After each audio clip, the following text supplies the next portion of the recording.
ॐ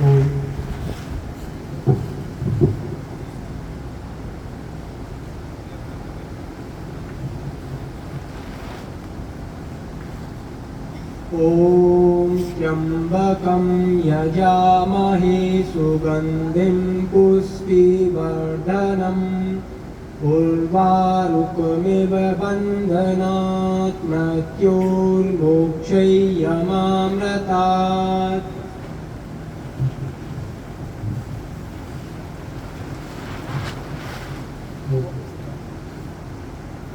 अभी आज तीसरा दिन है सत्र का, तो मैं अपना व्याख्यान शुरू करने से पहले पूज्य आचार्य श्री अभिमत नैष्ठिक जी को और विद्यमान सभी संत विधेय योगी जी को और अन्य महानुभावों को नमस्ते सादर नमस्ते करता हूँ, और आप सभी को भी जो सामने विद्यमान है उनको भी सादर नमस्ते करता हूँ। आज सत्र का तीसरा दिन है। अधिकांश विषयों पर तो चर्चा हो चुकी है, और वैसे भी मैं तो आचार्य जी से ही बोलता हूँ कि आचार्य जी आपको सुनने के लिए वक्ता ज़्यादा आते हैं, तो मुख्यतः आपका व्याख्यान रहे। हम तो बहुत अल्पज्ञ हैं, तो ज़्यादा ज्ञान ना होने की वजह से आप ही ज़्यादा दिया करें। फिर भी आचार्य जी ने मुझे भेज दिया जबरदस्ती। तो फिर भी अभी मैं कुछ विषयों पर रखूँगा जिन विषयों को दूसरे तरीके से बोला गया है, लेकिन प्रत्यक्ष रूप में बोलने का मेरा मन है, तो मैं उनको बोलना चाहता हूँ। अभी आप सभी देख रहे होंगे एंड्रॉयड फ़ोन सभी के पास है, तो एक दो चीज़ बहुत तेज़ी के साथ हमारे बीच में आ रही है, जिनकी तरफ ध्यान हम देकर भी ना दे देते, ऐसा हो जाता है कई बार।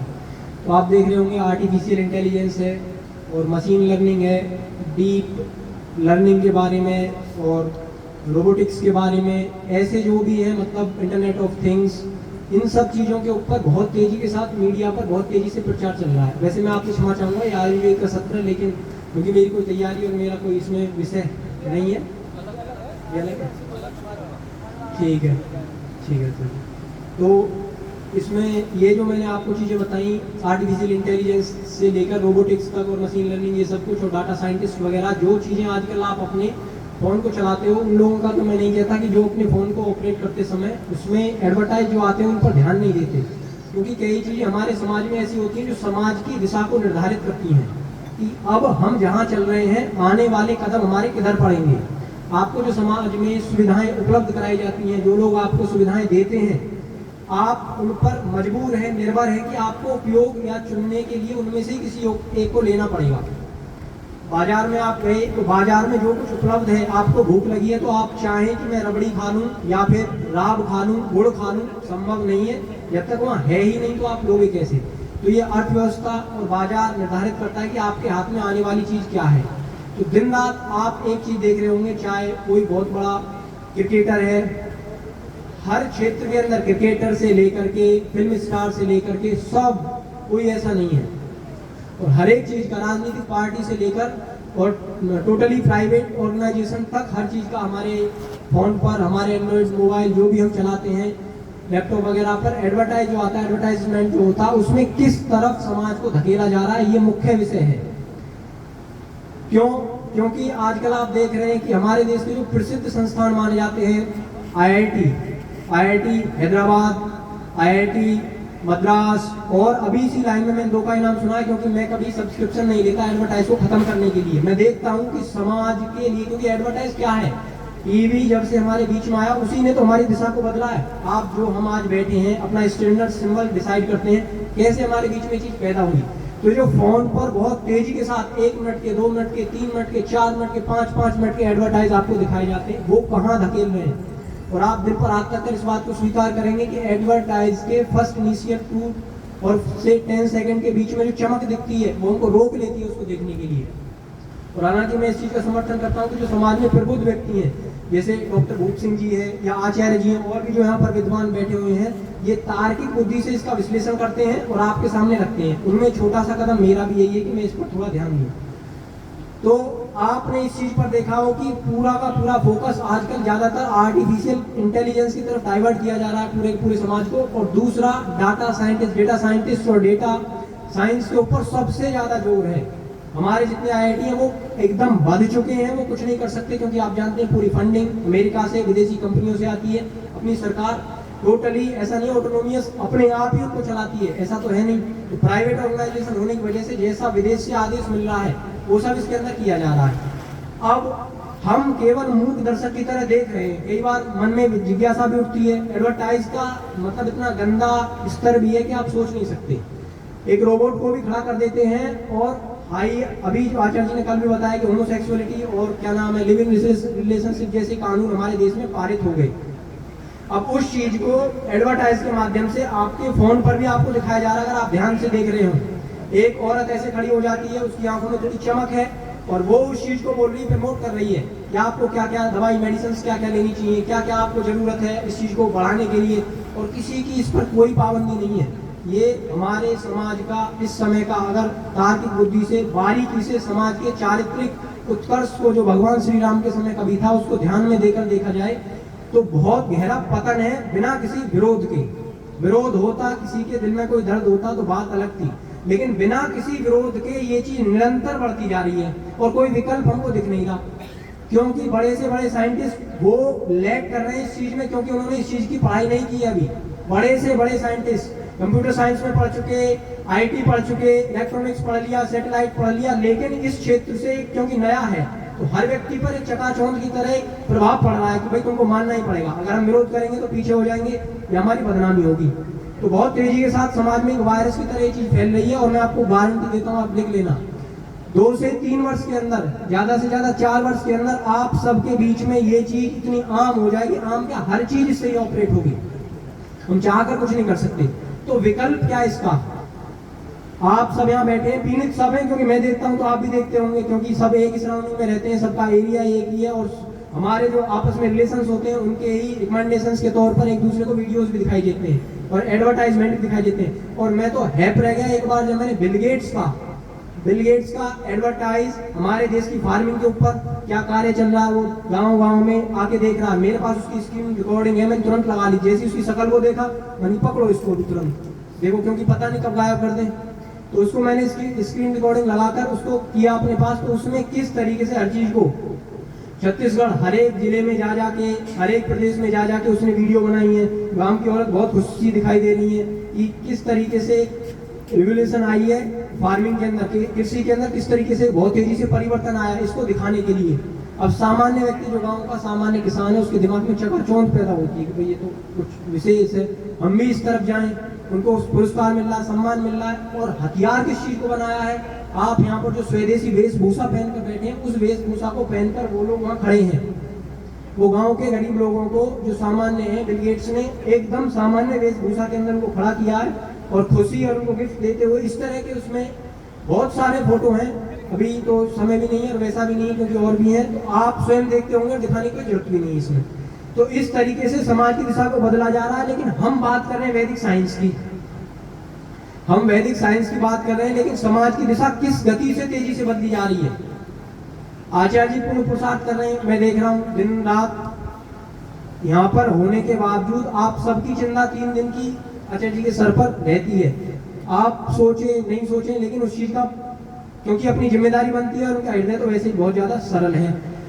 तो अभी कार्यक्रम में जैसे हम देख रहे हैं दान वगैरह सब चीजों के ऊपर, क्योंकि हम स्थिर गति में आ गए। कार्यक्रम में जाना है, बैठना है, प्रवचन सुनना है, सुनकर आना है, थोड़ा थोड़ा कार्य करना है, ये हमारी गति है। लेकिन वो गहराई जो ओम राधा जी ने एक बार बोला था और बहुत पीछे बोलते ही आ रहे सारे वक्ता की, अगर निश्चित है कि सत्य ये है तो टोटल जितना भी हमारे अंदर जोश है, उत्साह है, डेडिकेशन है, जो कुछ हमारे अंदर है समर्पित होना चाहिए। अगर आपकी कोई मजबूरी है, कुछ भी है, तो विकल्प बहुत है। ऐसा नहीं है कि आप एक ही तरीके से मदद करोगे। और एक और बात बीच में डालना चाहूंगा, राधा बिहारी जी जिस तरीके से मतलब महिला होकर इतने पुरुषार्थ के साथ कितना बड़ा दान, ये सबको झकझोरता है और प्रेरित करता है दान के लिए। और आचार्य जी के पास भी जब मैं कई बार रहता था तो कई बार चर्चा किया करते थे कि भाई वो इतना देने का प्रयास कर रहे हैं, लेकिन कुछ नेशनल ट्रांजैक्शन में दिक्कत होने की वजह से हम ले नहीं पा रहे। तो कहने का मतलब ये हम सबका भी उतना ही कर्तव्य है। आप धन नहीं दे सकते तो कुछ और दे सकते हो। बार बार यहाँ पर आकर हम व्याख्यान सुने, उस चीज को बोले, तो ये एक फिर हमारे आत्मविस्मृति की अवस्था बन जाती है हमारे अंदर। ये तो सुनना है और जाना है। अगर इससे ऊपर उठना है तो अपने जीवन में कुछ क्रांतिकारी कार्य होने ही चाहिए। वो वेद के द्वारा, वेद तो बहुत ऊंची सीढ़ी है, वो तो आचार्य जी के स्तर की बात है, लेकिन उसकी तरफ गमन सत्यार्थ प्रकाश से परिचय वैदिक भौत की जो विशाल आर्य भ्राता जी ने लिखी है, उसको आप पढ़कर कर सकते हैं, उसका प्रचार कर सकते हैं। और शायद आपने ध्यान से पढ़ा हो, संस्थान के डोनेशन की एक वो दे रखी है कि आप किस किस तरीके से दान कर सकते हैं। तो उसमें एक विकल्प ये भी है, पैसा कोई जरूरी नहीं है, अगर आपके पास नहीं है आप हमारा प्रचार करके भी दान कर सकते हैं। तो ये कोई छोटा कार्य थोड़ा ही है। और प्रचार ऐसे नहीं, आओ तुमको वैदिक ज्ञान के बारे में बताएंगे, ये होता है, चलो जाओ भोजन करो, हम भी करते हैं, इतना नहीं। उस व्यक्ति को लगना चाहिए वास्तव में वैदिक ज्ञान कुछ है, और वो समर्पित होकर यहाँ आए और अपने आप में अगर योगदान ना कर सकते उसे अफसोस हो। इस तरह का हमारा योगदान होना चाहिए। जिस तरीके से महर्षि स्वामी दयानंद के नेतृत्व में 1870 में कभी गौरक्षा का आंदोलन इस देश में शुरू हुआ था, उसी तरीके से जैसा डॉक्टर भूप सिंह जी ने बताया, आचार्य अग्निहोत्र नैष्ठिक जी के नेतृत्व में वेद रक्षा का आंदोलन बहुत तीव्र गति से शुरू करना पड़ेगा और वैदिक विज्ञान को स्थापित करना पड़ेगा, तब रक्षा होगी। उस समय 1 करोड़ से ज्यादा सिग्नेचर करने के लिए महर्षि स्वामी दयानंद ने दिन रात पुरुषार्थ किया और जनसंख्या 20-25 करोड़ थी। आज 140 करोड़ जनसंख्या और हम कितने यहाँ बैठे हैं। एक बहुत सोच समझ की बात है, क्योंकि समाज में जैसे बताते भी हैं कि आर्य समाज भी कई तरीके से अपने आप को संकीर्ण करता जा रहा है। तो इसमें होता नुकसान कुछ नहीं है। जो कार्य भविष्य में बहुत बड़ा कार्य बन के उभर सकता था। चाणक्य ने क्या किया, चाणक्य ने घनानंद को समझाया, या तो सचेत हो जाओ, सचेत अगर तुम नहीं होगे तो देख लेना सिकंदर आ रहा है। और मैं आपको विश्वास दिलाता हूँ, अगर राजा पुरु उस समय पूरे पौरुष के साथ युद्ध नहीं लड़ता तो घनानंद के हाथ से राज चला जाता। और कभी भी हम ये नहीं कह पाते कि चाणक्य ने इस देश को विश्व गुरु बनाया था, स्वर्णिम अतीत भारत का था।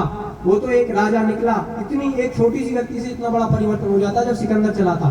तो विदेशी शक्तियां चल रही हैं, MIT के अंदर, IIT के अंदर बड़े बड़े जो साइंटिस्ट कार्य कर रहे हैं, वो अपने आप को एज अ रिप्रेजेंटेटिव एडवर्टाइज के अंदर आते हैं और पूरा भाषण देते हैं। और हमारे बीच के नौजवान उनके पीछे कि मैं डाटा साइंस में काम करूंगा, इसमें करूंगा, लेकर कहाँ जाएगी वो चीज, हमको लेकर कहाँ जाएगी। तो इस चीज को आप विशेष ध्यान से देखो कि समाज की दिशा को बदला बहुत तेजी के साथ जा रहा है, लेकिन परिवर्तन को हम नहीं समझ पा रहे और परिवर्तन करने वालों पर हमारी निगरानी नहीं है, क्योंकि बीच में बहुत कुछ है हमारे, हमको दिखाई देता नहीं। दूरदर्शी सोच इसमें हमको लगानी पड़ेगी। तो ऐसे कई कार्य हैं और आपको तो इसलिए भी समर्पित होना ही चाहिए कि आप यहाँ पर आकर एक ऊर्जा को अलग तरीके से, हर चीज को आप देखो। आपने संकल्प कहीं देखा है, मैं वैदिक विज्ञान के द्वारा एक अखंड सुखी समृद्ध भारत के निर्माण की आधारशिला रखने का प्रयास कर रहा हूँ, जिसमें प्रत्येक भारतीय तन मन धन सब तरीके से विशुद्ध भारतीय होगा और उसके पास अपना वेदों का, ऋषियों का, देवों का ज्ञान और विज्ञान होगा। अब पूरा तो आप पढ़ सकते हैं, लेकिन इसको पढ़कर देखो, एकांत में इसको सोचो और सोचकर चिंतन जब आपका गहरा होगा तो आपको समझ आएगा कि बात तो बिल्कुल ठीक है, यही होना चाहिए। और ये बिल्कुल सत्य है कि हम लोग कहीं झिझकते हैं अपने आप को ही हम आर्य समाज के या किसी सनातनी गुरुकुल के अंदर भेजने में झिझकते हैं, अपने बच्चों को नहीं भेजते। मैं इस समय पुरुषार्थ में लगाया हूँ, आचार्य जी के साथ जितना हो सकता है हम करेंगे। विशाल भ्राता जी तो लंबे समय से अर्पित हैं ही संस्थान के लिए, और भी जितने नौजवान जुड़ सकते हैं, लेकिन आप सब भी आकर केवल सुनकर ना चले जाएं, क्योंकि कई बार मैं लोगों को देखता हूँ और आकर मतलब बैठते नहीं और मानसिकता को थोड़ा सा विस्तृत करने के बजाय चर्चा में गुजार देते हैं, कहीं प्रचार में नहीं करते उस चीज को। प्रचार में करेंगे उसका रिजल्ट निकलेगा। और तेजी से जो मैंने आपको बताया डाटा साइंस जो इस समय इंट्रोड्यूस किया जा रहा है हमारी सोसाइटी, हमारे समाज के अंदर, इसका एकमात्र विकल्प है कि आप वैदिक शोध संस्थान के लिए, दान के लिए अपने आप को अर्पित कर दो। वरना कुछ भी देरी हुई, थोड़ी सी भी देरी, तो ये आप जानते हैं सॉफ्टवेयर का काम है, कोई हार्डवेयर का काम नहीं चल रहा, डाटा साइंस और ये सब कुछ। तो आर्टिफिशियल इंटेलिजेंस आ गया है, कार्य की गति बहुत तेज है, कितनी जल्दी के साथ ये विश्व बदलेगा, और उसमें भी भारत सबसे पहले, क्योंकि कोई रेस्ट्रिक्शन नहीं है भारत के अंदर, कोई भी रेस्ट्रिक्शन नहीं है।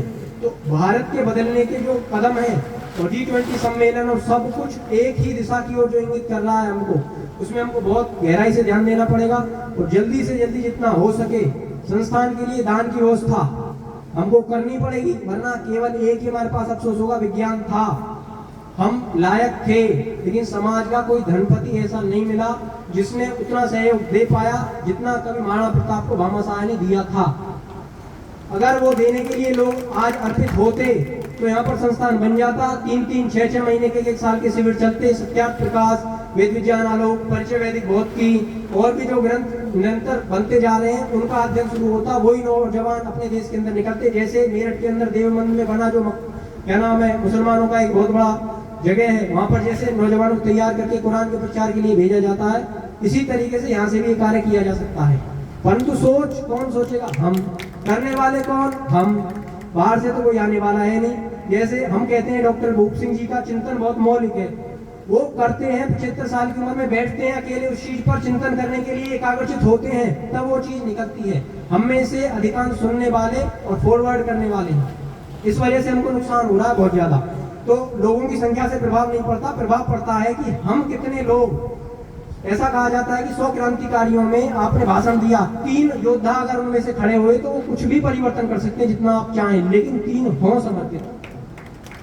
ऐसे नहीं कि तुमने क्या सुना, मैंने ये सुना, हम दोनों ने ये सुना, चलो सुनकर चले गए, ऐसे से कार्य नहीं चलता। तो मैं तो इतना ही अपना कहना चाहूंगा, बस ये आपसे कह रहा हूँ कि आप जो सब्सक्रिप्शन लेकर समाज से बच रहे हो और अपने आप को अमीर हम थोड़ा समझते हैं कि भाई 125 रुपये हमने दे दिए, अपना कोई एडवर्टाइज आएगा अपना आराम से देखेंगे। आप देखो एडवर्टाइज को, देखो समाज को किस दिशा में ले जाया जा रहा है, कितनी हिंसा, कितनी सेक्सुअलिटी, कितनी वल्गर, कितना कुछ हमको परोसा जा रहा है। मैं यहाँ बैठा हूँ आचार्य जी के साथ, एक वीडियो चला कर नहीं देख सकता, आप जो कहो वो वीडियो चला कर नहीं देख, आचार्य जी की चला कर नहीं देख सकता। मैं आपको रियली बता रहा हूँ, आचार्य जी की वीडियो को मैं यहाँ चलाऊं इस पर तो बीच का एडवर्टाइज आप सबको उठाकर भगा देगा। इस तरह से समाज को बदला जा रहा है, हमारा किसी का ध्यान नहीं है। तो समाज की गति को समझना है तो समाज में वो कार्य जो अदृश्य हैं, जिनका महत्व हम कुछ नहीं समझते, उनको समझना पहले पड़ेगा। जो हमारी नींव भी नहीं है, हमको पता भी नहीं है कि यही आने वाले समय की मील के पत्थर साबित होंगे।